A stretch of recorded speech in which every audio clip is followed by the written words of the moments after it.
Welcome into the latest edition of ESPN FC. I'm Dan Thomas, joined by Shaka, Hislop, Stevie Nicol. And if that wasn't enough, we welcome from the French capital, Frank Leboeuf joins us as well. Now, I know this isn't really what TV presenters should say, but if you're a Tottenham Hotspur fan, don't watch this show because this is going to be absolutely miserable.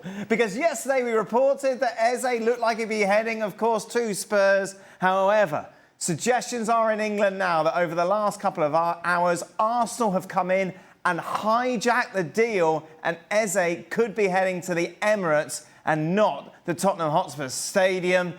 Stevie, what a coup this is, isn't it, for Arsenal? Well, I'm not so sure about that. I would like to think that Eze's always known that there might be some sort of interest for Arsenal. I thought the problem for Arsenal was that they weren't sure they had enough money after all the money they've spent. But I'm pretty certain that Eze would have known that there was some interest in Arsenal.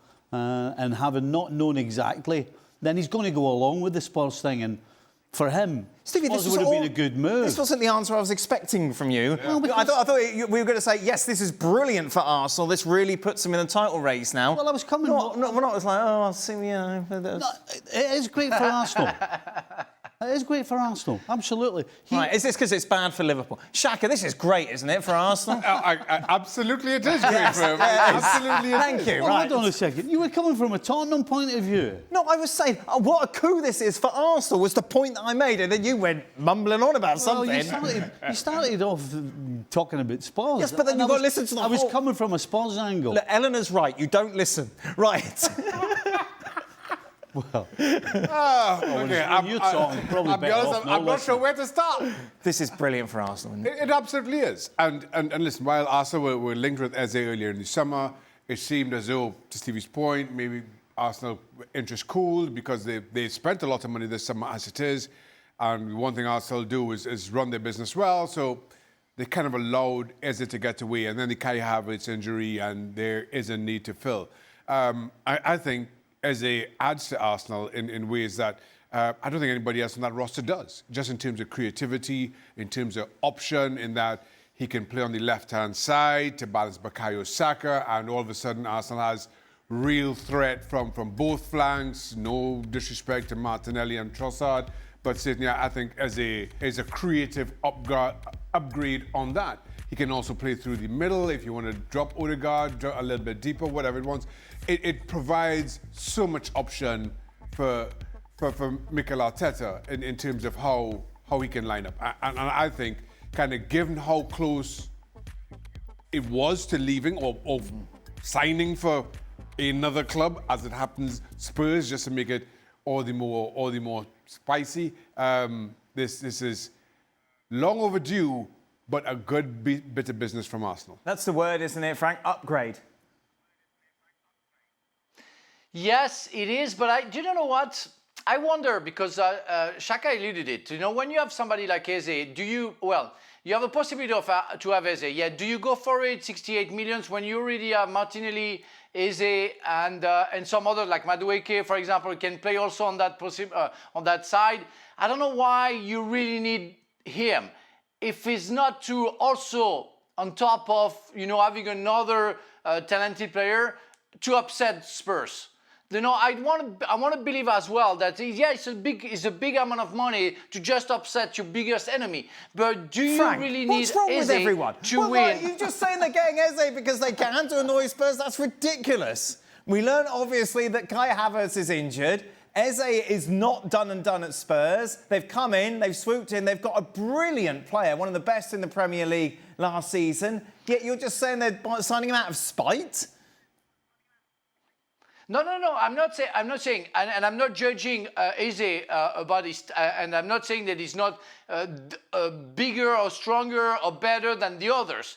But I don't think Arsenal needs that kind of player to win the title because they already have players for that. They already have 3 players on that side that I just named: Madueke, Trossard, and Martinelli. And I really think that it has nothing to do with Havertz's injury.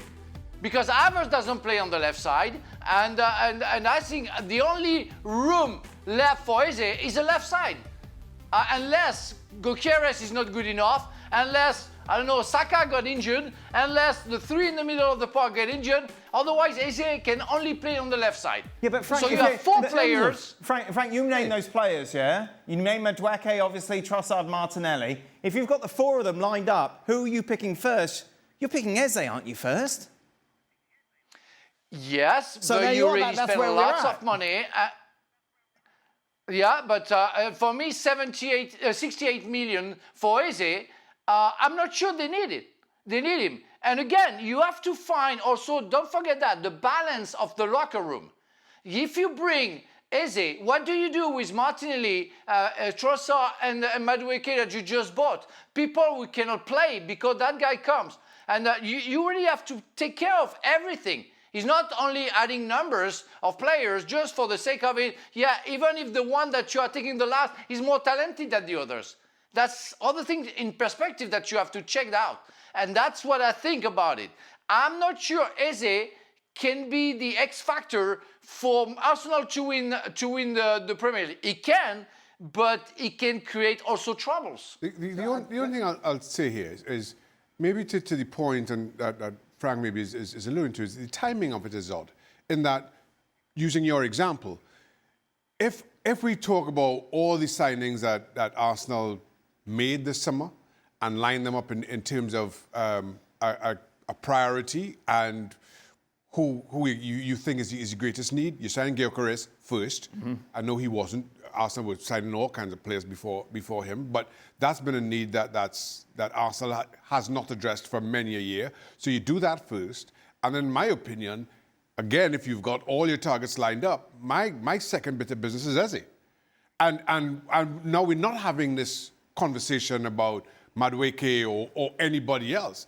I just feel Eze is a better player than the lot, and you add to it, and it just feels kind of odd to the concern that's being expressed that we get to mid-August, a Kai Havertz injury, for Arsenal to sign probably the most talented, certainly midfielder in English football available this window. That's available, and so that for me is a kind of weird bit to this. But just in terms of talent, pound for pound, what Eze brings, I continue to believe that this is an outstanding signing. If you're Arsenal and you've got the money, this is a no-brainer for me. Mm. I mean, I get where Frank's coming from, but I think when you're signing somebody with his talent, that goes out the window. You know, you want to take the next step to win the Premier League. Yeah. Then signing Eze, and if you don't sign Eze and you're still relying on Trossard, Martinelli, whoever you want, Madueke, who even at Chelsea wasn't a regular starter, then that doesn't get you closer to the Premier League.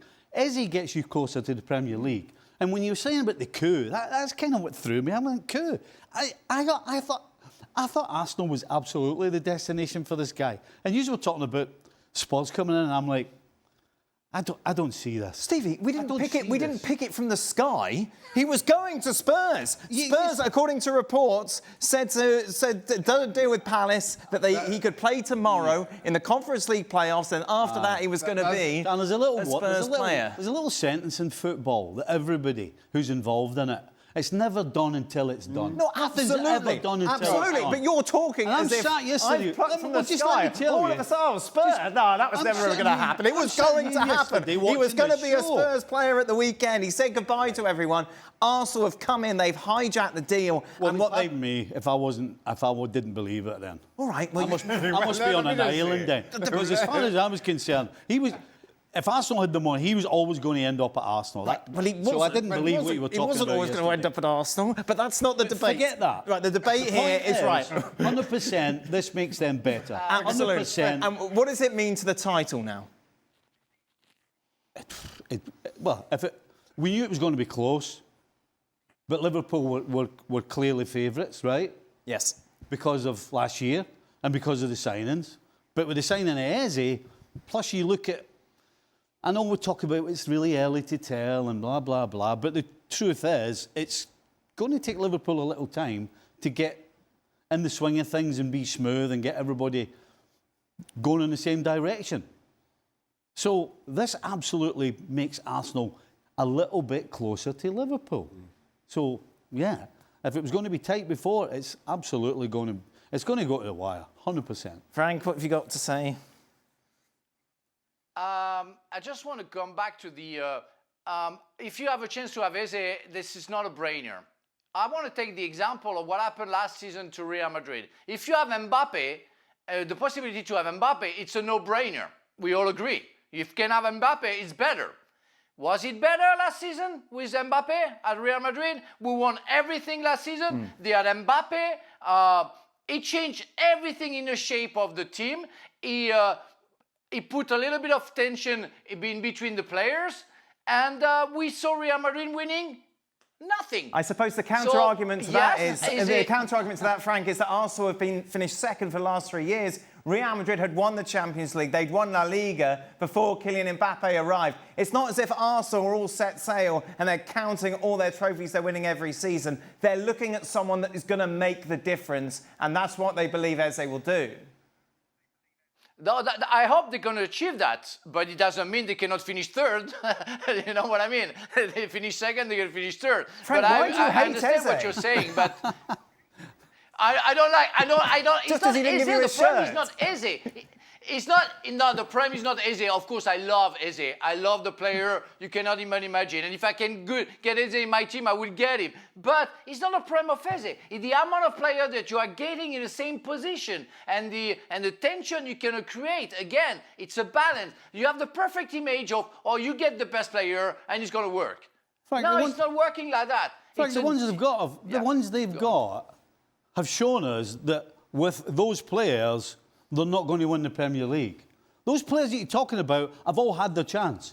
They've all had 2, maybe 3 seasons to get Arsenal over the line, and they haven't been able to do it. So when a guy like Eze becomes available Stevie, and you've got the money, absolutely you go and get him. That's why it's a Stevie, no-brainer. You are simplifying the conclusion of it. I mean, if Arsenal didn't win the Premier League last season, it's not because of Martinelli, Trossard, who I don't know, and those two who play on the left. And because Eze wasn't there, because they had Odegaard not in the right level, Shaka was injured, they lost also players from injury like Gabriel. That's other things. And it's not because you have Eze on top of 3 other players that you're going to win the Premier League. So that's football, and we all know football. Yeah. That's the only thing I'm saying. To win the league or not win the league, it takes a lot of things. And to not win it, it takes certain pieces not to work. And you cannot argue that the left-hand side going forward for Arsenal last year did not work. All of those games they drew, all of those games they couldn't score goals was because Martinelli and Trossard and whoever else was playing on the left-hand side wasn't producing. So, yeah, I agree that it's not just one thing. Well, it's not just. It's never just one thing. I thought they were just lacking strikers. Last season we say that they didn't win the Champions, the Premier League, because they didn't have a striker. I didn't know it was Martinelli and Trossard's mistakes or fault. But Frank, when Liverpool were bringing all these faces, you weren't going, don't bring in Wirtz. He's going to upset the apple cart. He's going to upset the flow of the team. Yet for some reason, Eze, who obviously can play on the left, but also he can play, for example, in Odegaard's position as well. This is a versatile player you're bringing in that adds so much more, isn't it? Yeah, no, I agree. And it's not because I would hate Eze or Arsenal. I'm not, and I have no problem with that, you know. No. Or I would love Liverpool. No, that's not the thing. Liverpool, they bought some players and they managed to deal. But I always said, you know, that when Liverpool they signed Wirtz, I don't know what you call him, or some others, they didn't pay attention to what's going on, what can go on in the middle of the park. Putting Slobozai on the bench or some others where the good players last season could be an issue. It's always something that I'm questioning. I'm not saying they're going to be wrong. I'm not saying that I am right. But it's something I'm questioning because that's the main thing, being able to balance the dressing room. Mourinho was the best at it at a certain time. He was the best at it. Even the substitute, they were happy to have Mourinho. So that was the key for him to the success. Your boy's a Spurs fan, Shaq. You must be happy. Not right now, no. God, you'd be so frustrated. And you're absolutely right. And to all the conversation about Eze joining Arsenal and what that means or not, you have to look at Spurs. The other side of that same coin is Spurs and how they allowed this. And now the rumour, the speculation is that Crystal Palace wanted to keep him to play in this Champions League, Europa League qualifier, Conference League qualifier thing on Thursday, which is fine. But if that's the agreement, then you sign that he's our player, but on the conclusion of that game, on the final whistle, you sign something, kind of preempting that. You don't just get it done in June. But whichever way, you don't just sit back and say, okay, no problem. We'll just wait here. I mean, there are far too many examples in this game of players being snatched away from a prospective club at the last minute. I mean, it's amateurish from a very well-run football club. Now, there's a lot of things you could say about Spurs, about their lack of titles, about any number of things. The one thing you cannot is that Spurs is poorly run. But this is as amateur a mistake from them as you could see. Frank, as a famous man once said, it's not done, it's done. You can't even say it. I was being nice to you. It's difficult to get out. Good luck. No. Good luck. Wait and see. And really, again, I wish Eze will make the difference, really. All right. Don't backtrack 15 minutes, have a go at it. Do you know what it was when he was at Wembley? He went to speak to Nadem and not Frank. Oh, so that was Frank's ego very much bruised. That's it. I won the World Cup, don't you know? This is somewhat taking the shine off Isak. Obviously, we spoke yesterday. That statement was made just about before we went to air. Headlines all over the papers about trust, in case you didn't see it. This is what he put on Instagram.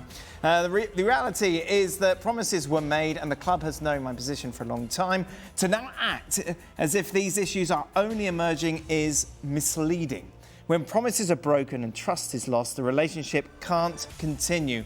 That's where things are for me right now and why change is in the best interests of everyone, not just myself. Newcastle then last night, quick to respond, saying, we are clear in response that Alex remains under contract and that no commitment has ever been made by a club official that Alex can leave Newcastle United this summer. We want to keep our best players, but we also understand players have their own wishes and we listen to their views. We have been clear that the conditions of a sale this summer have not transpired. We do not foresee those conditions being met. We strive to retain our family feel. Alex remains part of our family and will be welcomed back when he's ready to rejoin his teammates. Frank, what do you make of it all? I'm struggling to take, a side from another one because I think everybody is right. At the same time, everybody is wrong because the player has a contract, but he wants to leave and he has dreams. So you can understand that he makes wishes to join Liverpool, for example. On the other hand, you have a club who know that the player has a contract. So why do you want to leave? But at the same time, they should know that if a player doesn't want to stay, what's the point to keep him? So I don't know. I will go a little bit more to Newcastle Football Club saying they didn't do anything wrong. They never promised to Isak that he could go. On top of it, I don't think Liverpool was ready to pay 150 million. So there is no way that we saw an open door for Isak in order for him to leave. So I would say that Newcastle Football Club didn't make any mistake. They stand to where they were and they say no, and no because we don't have what we want. And that's only fair for me. It's sad for Isak. That's very hard for him. That's going to be hard for the club because they need Isak. But what will be the solution? I really don't have. I think at a certain point, Isak will have to go. He will have to go. But at what point, Frank? Because the longer he stays, the less money you get for him. That's true. But we don't know how much Liverpool were ready to give. I don't know. I don't have the number. But it's hard when you play the Champions League to say, okay, we are losing the best player. we're not going to be competitive. And on top of it, it's one of the contender of the Premier League who wants our best player. So it's just fair for Newcastle to say no. Alexander Isak would have gone to Real Madrid or in Bayern Munich or Paris Saint-Germain. Well, that's okay, you know, because you don't see him every weekend just scoring goals in the Premier League and making sure that you cannot, as a former club, win the Premier League or be good enough. So even if I don't think Newcastle could win, but it's again, yeah, you're going to lose money. I think we're not going to complain about the owner. They're going to be okay for the rest of their lives. So that's okay. But for the club, it's only sad. You know, like Liverpool, we feel Newcastle like a real family club. And it's a small town with people really going for the club. That's a Saturday afternoon dream to go to St. James's Park. And they live for that, and Shaka can witness that. But it's sad to see your best player leaving or not playing or willing to be leaving. It's really hard. I don't like to see that. Has he played his last game for Newcastle? Not necessarily. I still think that certainly Eddie Howe, if somehow there's some kind of solution to this, and I have a lot of thoughts about it. There's some kind of solution to this. I think Eddie Howe can welcome Alexander Isak back into the squad.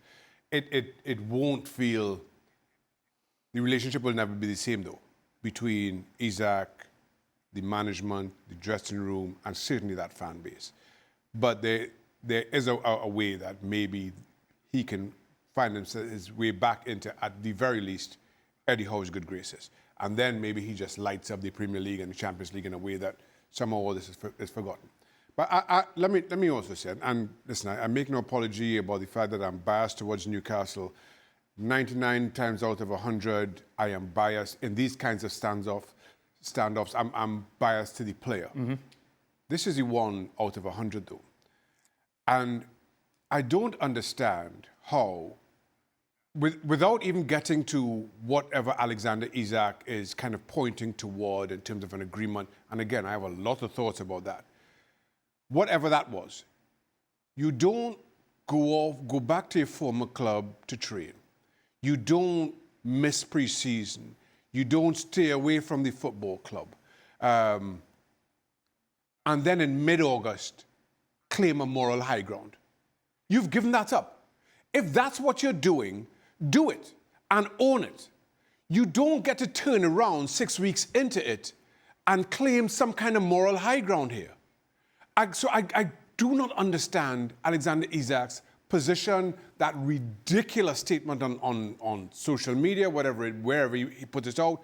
I do not understand who's advising him, because I can't think of any way that he could have gotten this more wrong. It's an absolute farce. And credit to Eddie Howe and the club for at least trying to find some kind of a solution to this. Because the truth is, and as Frank alluded to, he's got 3 years left on his contract. I think it's important for Newcastle, for the long-term good of the club, to not be bullied or show that they can't simply be bullied in this way. And they're trying to do that as best they can while understanding the role that Isak has played in Newcastle, getting back to Champions League football, etc., etc. So credit to the club for how they've handled all of this. For Alexander Isak, again, probably my biggest question is, who is advising him?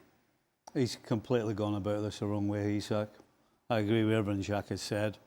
The two things I'm interested in that maybe haven't been mentioned is, if I'm in Isak's shoes and I've been promised whatever it was, I think by now I would have been telling you who promised me it. Right. And pulling them up so that everybody else at Newcastle can go to that person and say, "What did you say this? Right. Why did you say it? Whatever." And the other one is, these agents get paid millions of dollars, pounds, whatever it is. So if that's the case where there was a promise made, why is the agent not getting it in writing? That's the agent's job. Yep. You have an agent so that your side of the bargain is you play football and you bring the money in, and the agent sorts out the money and everything else. So what's the agent in? Because if there's a promise, get it in writing. And if you don't get it in writing, we all know as professionals, and we've seen it a million times, all these promises, not just at big clubs, but wee clubs as well, that just never appear. And that's because it's not in writing. And we all know that. We all know that you have to get it in writing. He said, because she if said. you don't, the only thing you know is it's not happening. And there's a reason they don't put it in writing, because you don't want to. No, So don't think Stevie, it's going to turn up Stevie, when it suits you. I think he's playing his last card. The promises has been inexistent for me. We never heard that Isak has been promised to leave. I think Newcastle were ready to listen to any offers, but that's it. But I really think nobody promised him anything. He's just trying to gamble because that's his last chance to get away from Newcastle. And of course, Monday it is Newcastle against Liverpool at St James's. Shaq, what will that atmosphere be like? Oh, it will be. They'll be fired up. I mean, the Geordie faithful will absolutely be fired up. For all the reasons that we just discussed. They feel that they've been wronged as a club, and to Liverpool's credit or defence, it's not their doing. They're more than right to try to sign another player. But Alexander Isak has handled it so poorly that now the only target of Newcastle's ire are Liverpool Football Club. And so you understand why the atmosphere will be as it is because of how poorly the summer played out. And again, I think it's another big season for Newcastle in a number of ways. The last time they were in the Champions League, the season didn't go as well as you would hope. And Newcastle are trying to build a team, a football club that competes at the level of Liverpool. Full league titles, in the Champions League, season in, season out. They want to move past this one season in the Champions League, one season out. So I think it's a big season for them to kind of re-establish, if not establish themselves as that size of club. I'm sure more discussions about Isak's future on the next edition of ESPN FC and more rumours made up about Eze going to Spurs. Mbappe's now in charge. That's the front page of AS, the sports newspaper in Spain, as we welcome in Alex Kirkland, of course, was at the Santiago Bernabeu for us yesterday for that opening win for Real Madrid. That didn't answer really, I suppose, Alex, too many questions.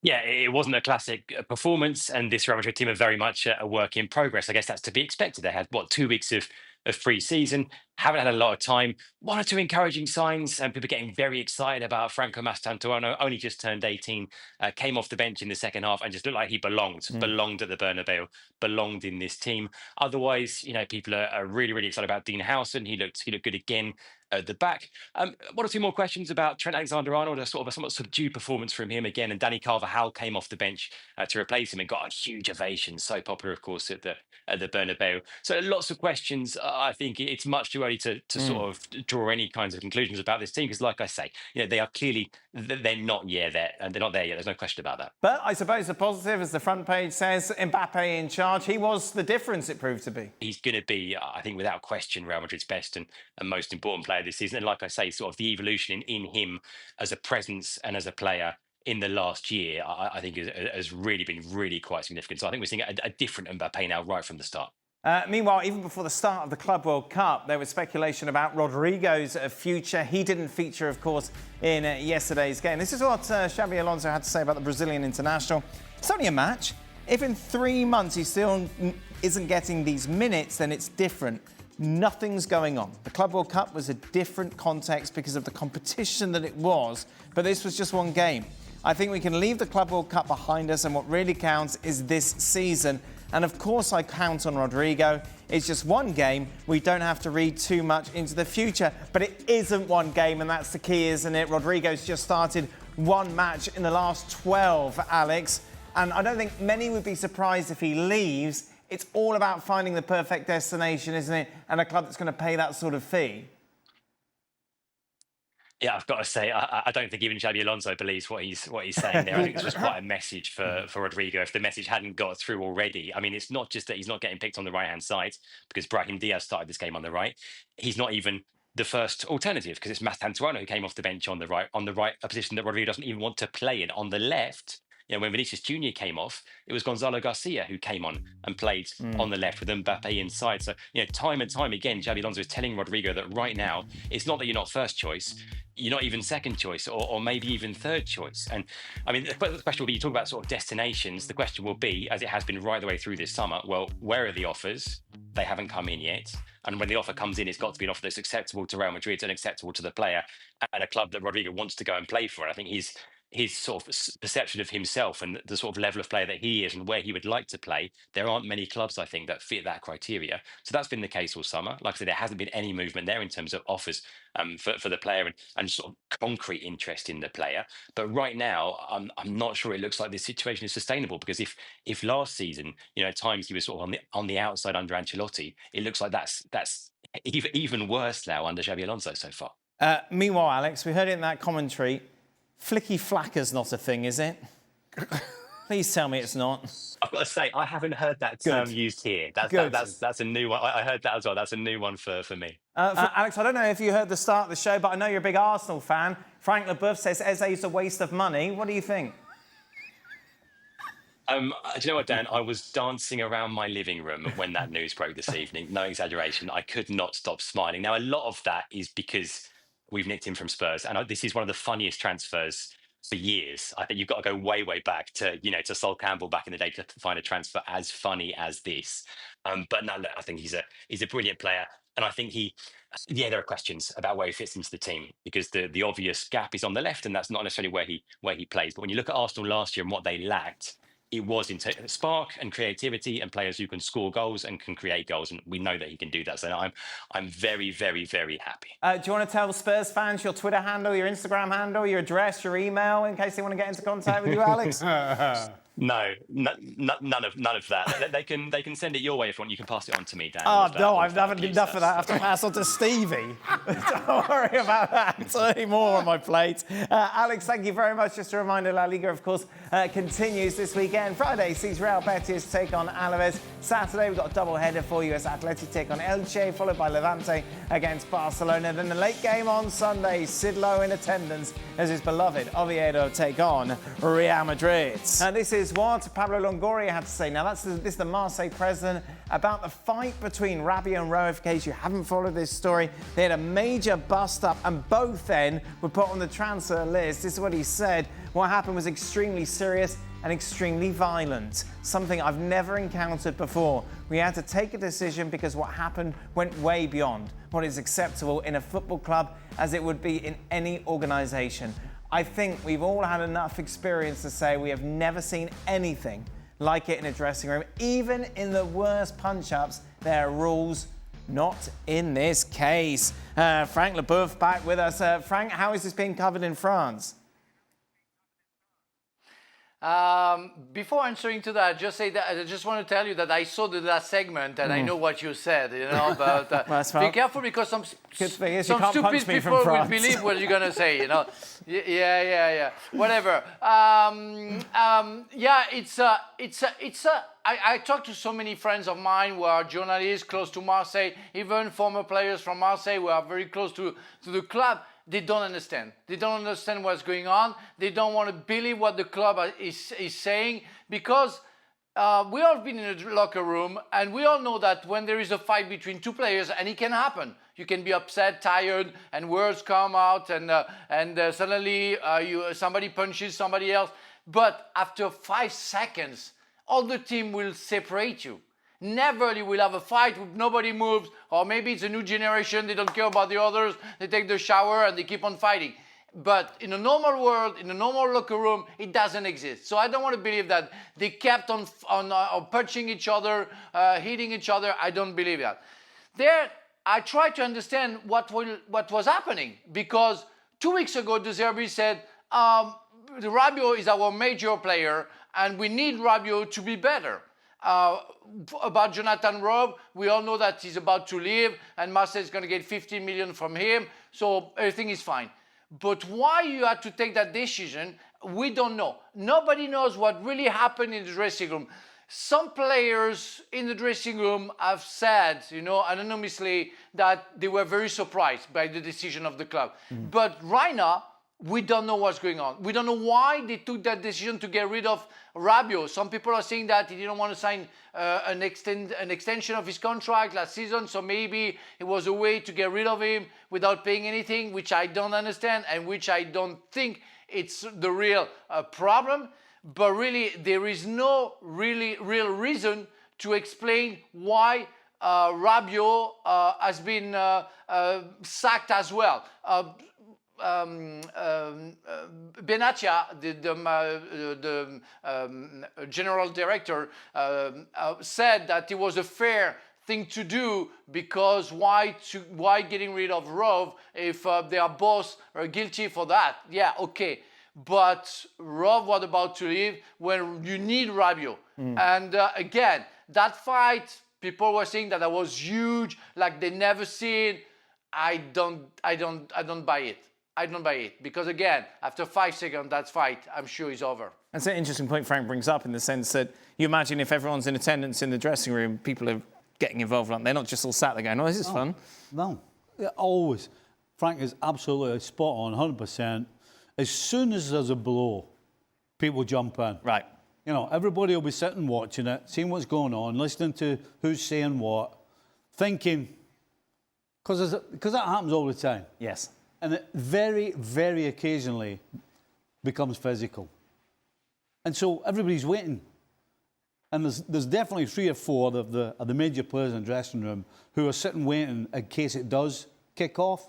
Because when it does, and the goalies are always involved in this because they're always the biggest and strongest. And so, generally. Talk about anomaly. So I'm with Frank. There's ulterior motive somewhere down the line here. It's a nice excuse. It's an excuse for something because it's certainly not about a fight. Right. Because everybody's seen them. But I think we've all had enough experience to say we have never seen anything like this in a dressing room. That's the statement that kind of caught my attention. We've never seen anything like this. And I think he finishes up by saying, even in the worst punch-ups, there are rules. Yes. I mean, to Stevie's point, and as Frank would attest, we've all seen dressing room bust-ups. We've seen players get physical.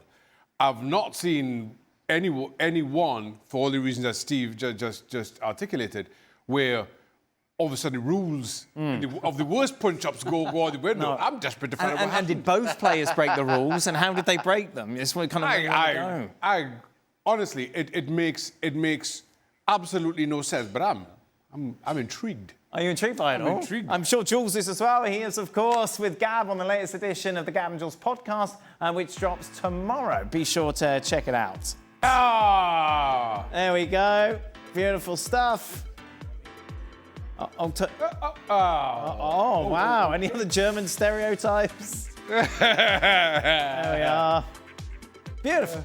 There we go. A nice excuse to remind you that, of course, the Bundesliga kicks off on Friday. Bayern Munich take on Leipzig live on ESPN Plus. Every single game with you live throughout the season. Be sure to join Kay and Ali on ESPN 2 at 2:30. Meanwhile, Paxton Aronson is going to make the move from Eintracht Frankfurt to Colorado Rapids. A lot more on that on Football Americas. Ali and Shaka will be joining it. It's like a mini ESPN FC. Beautiful. Yeah. Be sure to check them out tomorrow at 8:30 Eastern. Oh, boy. Welcome into the latest edition of Extra Time. An interesting show today because I thought it was going to go in one direction and went in a completely different one. Oh. You said that Spurs were never going to sign Eze, and Frank says he hates him. So it's just like both completely out of left field. But you have to stop. You have to stop that. I tell you, you have stupid people watching us believing what you're saying. Yes, so stop that, please. Our viewers are very smart. How dare you, Frank? Wow. You were so down on the deal, though. I thought it was a great deal for Arsenal, and you're not excited about it at all. You think it's going to ruin the balance of the runners-up. When a club tells a player they can't train with them and banishes them to train alone, Shaka, why isn't it okay then for a player like Isak to do the same to his club? Well, if a club banishes a player to go play with the reserves or whatever Yes. for their reasons, they're still paying the player. So while they may not want, they may take this action, they're contractually bound to continue to play it. Isak has turned that on his head. He's still getting paid and he's not showing up, or at the very least, his 2 weeks' wages, which let's be honest, in today's game, doesn't really impact players in the way that it did back when Steve and I were playing. So I think, and listen, I'll keep, if that's what Isak wanted to do, then do it and own it. Just own it. Right. Don't come up with the nonsense that you did. Now all of a sudden trying to reclaim the high ground. Just say, yep, this is who I am. I'm that guy, and just own it. Don't try to all of a sudden now turn it on people who are not to blame. Frank, do you think many players consciously take the club season before a World Cup far more seriously than non-World Cup years?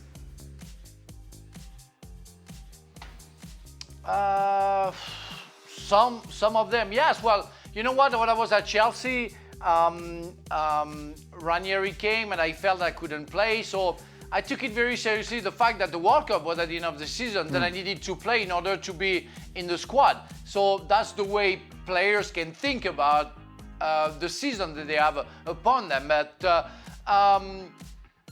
otherwise, when you play World Cup, except for players who are not sure to go, but for most players who are sure to go, they play. They know how to be ready. They know that if they play 50% at their maximum before the World Cup, they might be injured. So, if you start thinking too much, don't forget you are football players, so don't start thinking too much. But if you start thinking too much, that's not a very good thing, because you might get injured because you don't give 100%. That's the thing. But yeah, you try to be better because you want to please the coach, you want to be good for the World Cup, but I don't think you manage yourself during the season and think too much how I can handle my game to be ready in the World Cup. I don't think so. I think how it plays out most prominently in a World Cup year is, and I'll use Leon Bailey as an example, though it may not be an exact example, but it's better to go somewhere and play, even for less money, than it is to stay. Now, I'm not at all suggesting that Leon Bailey is getting less money, whatever it would be, but this happened this week, so it's front of my mind. It's better to go and play with Roma for less money than it is to stay at Villa and be a bit part player. Sure. I think that's how it happens. Sure. That's how it affects players most often in those World Cup years. Shaka, how do you feel about the new 8-second rule for keepers? And if they really want to save time, how about an 8-second rule for free kicks? The 8-second rule for keepers for me, I just thought was odd, in that there was a rule, 6 seconds. It just wasn't enforced. Now, if you come out and say, well, yeah, 6 seconds was really a little short, we think 8 seconds is better, then just come out and say that. Don't come out and make a whole new rule. And then the other aspect to it that I find odd, I can't think of any other situation on a field where there's an infringement and what's awarded is a corner kick all the way over there. Yeah.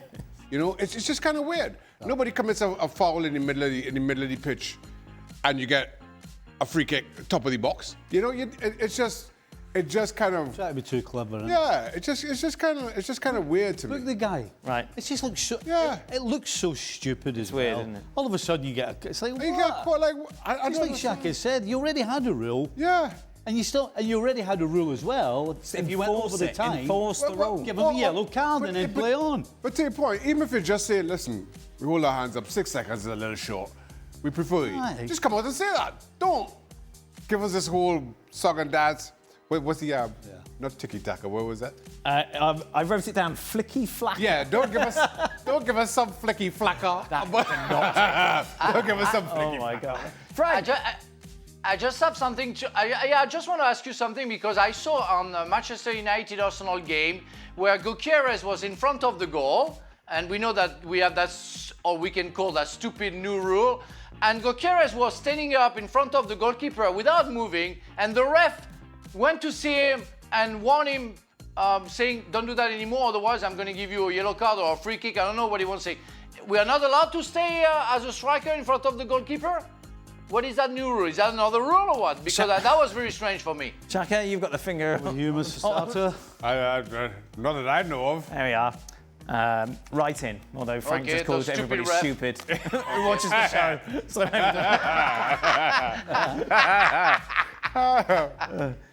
Stevie, if you had a chance to manage any team of your choice in Europe, not Liverpool, which one would you choose? Ooh. That's a good question.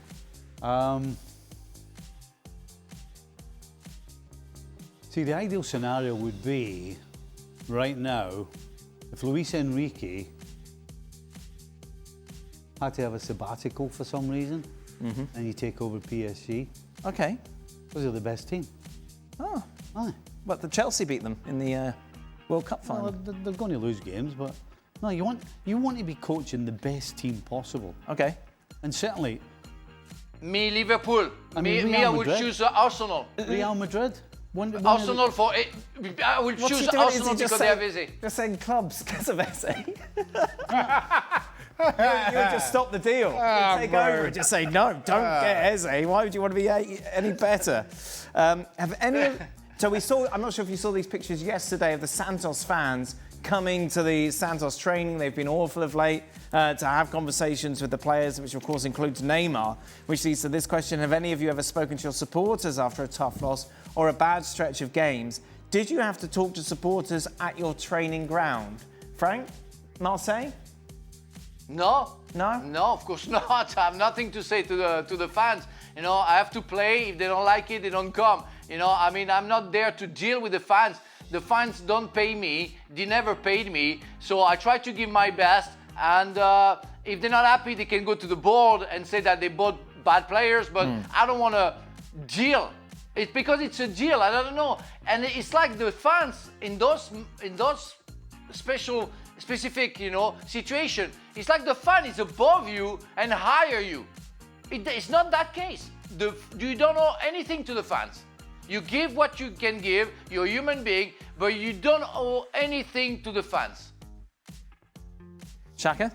Well, to the question, no. But when I joined Newcastle, we had open training.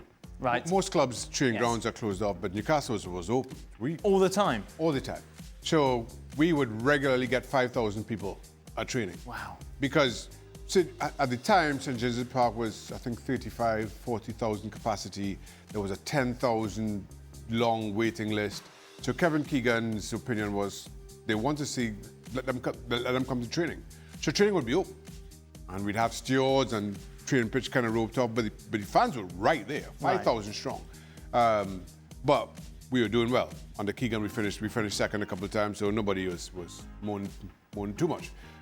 So the only incident I can think of, this was before I arrived to Newcastle, was Keegan when he spoke to Newcastle fans on the steps of St. James's Park. The Andy when Cole. they saw Andy Cole. Yeah. But again, Keegan just holds such esteem over that fan base. It wasn't a similar dynamic with what you see with Santos. It was, I think, conducted as well as anyone could hope. Who are you texting?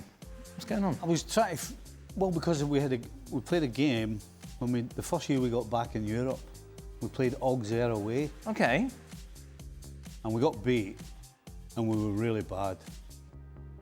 And we get to the airport after the game and the fans were already at the airport and a lot of them were not happy because we didn't go over and clap. So I was talking to, I had a conversation with this guy and I basically said to him, I said, you know, I get it and I wish we had, just to thank you for going. I said, but in all honesty, I said I was embarrassed. I said I just wanted to get off the field. I said I was embarrassed. That's why I didn't come over and clap with you.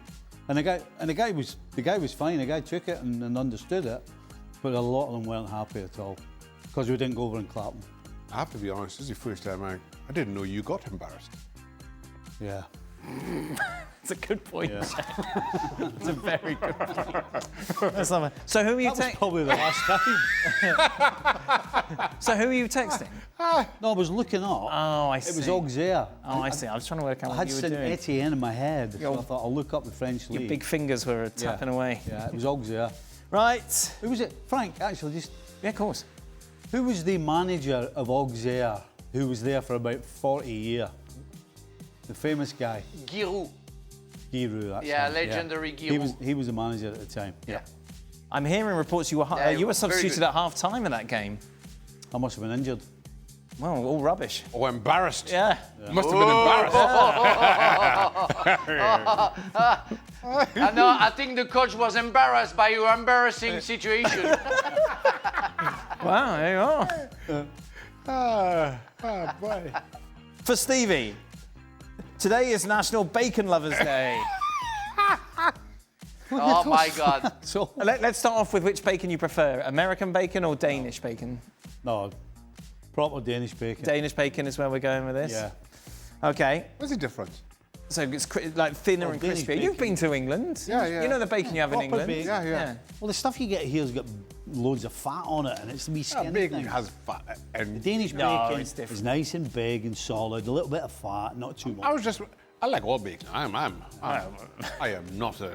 Yeah, so I can't eat I'm not fat. a bacon a pot. You can't eat I what? didn't know as well. Eat Didn't. What's going on? Right, it's a different conversation. You can't eat fat. Can't eat, it doesn't stay down. If I swallow fat, it'll regurgitate. I need to get rid of it. Right, Can't eat, so I have to cut all the fat off of it. I see. If you have like a lot of butter and things, isn't that fat? No, I'm talking about pure Physical fat. physical fat, the rind on the bacon. Lovely, that's a lovely thought. And steaks and things like that. I'm I gonna can't eat throw it. up very soon.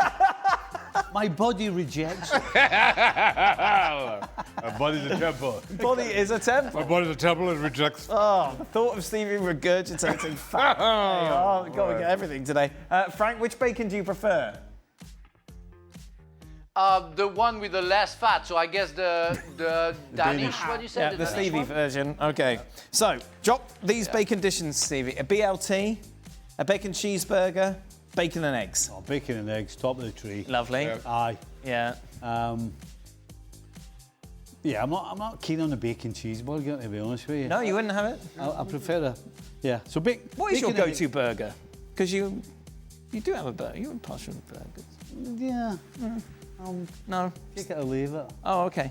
Yeah, I'm- Fries you will go. You'll go to Five Guys and just have the fries, won't you? Yeah, absolutely. Yeah. Look at that. There you are. Take that fat. Peanuts. Loaded. I like the peanuts at Five Guys. Sorry, a little bit random. I can't eat them. What? Yeah, I don't get it. Oh, it's got fat. I can't be bothered opening it. Takes like- That's all right. Well, goes to Five Guys and just has peanuts. Me. From an egg. He just Me. has fries. I am so excited to eat the peanuts. Okay. So bacon cheeseburgers dropped. I have Bacon a- eggs. BLT BLT's second. in the middle. Yeah. Like a sandwich. Sandwich by the other. Yeah, there we are. Beautiful. Bacon and eggs. Frank LeBeuf. Yeah, I have a question for you. Do you know what club sandwich the word club stands for? Chicken, lettuce, bacon. Right. What does it stand for though? And no, chicken, lettuce, under bacon. Pardon? Under bacon. Under bacon. Chicken, lettuce, under bacon. Oh, there we are. Voilà. Beautiful. Oh, there we are. What a fantastic question. way to end the You show. learn something new every day. Yes, well, What you get with ESPN FC? Eze's rubbish and Connor's. And the highlight, goalkeepers are big and strong. Yes, exactly. Oh, that's going to be my new ringtone. And Stevie regurgitates fat. My body can't handle fat. Say again. AI says that's that's not embarrassing, what by club the way. sandwich stands for. Oh, AI, ruining it all. It's facts. What's under bacon? Oh, it's under bacon. Oh, physically. Okay, all right. Never mind. We cut that part think out. it was, Shaq? We cut that part out. We cut that part out. What is under bacon anyway? Oh my God, it's been one of those shows. We'll be back tomorrow. Whether you like it or not.